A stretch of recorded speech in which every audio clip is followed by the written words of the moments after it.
Assalomu alaykum akalar. Mana hozir kech bo'lishiga qaramay, usta motor yig'ish jarayonida. Mana motorda yig'ilish holatlariga bitta baho berib qo'yasizlar.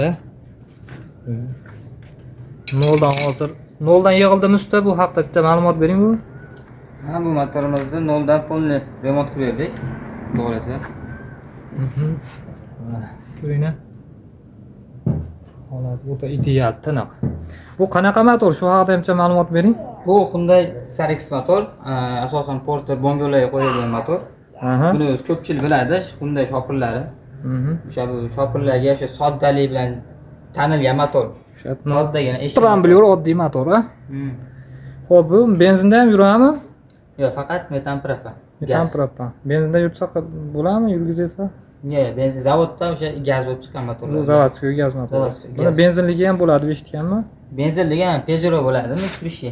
Bu motorlar kam keladi. Основной o'sha Hyundai Porter, Kia Bongo'lar uchun bu motorlar. Shunaqa, ha. Gazellarga ham qo'yilgan. Kunda zapchasi ham ko'p, ham eng arzon, sodda motor shu. Buni masalan hozir yog' rasxod qilsa, bloklarni shilinib netib, bemalol remont qilsa bo'ladi. Vallarni adaptatsiyalari bor. Val, Porsche, gilza hamma narsasi bor, a? Hamma bor.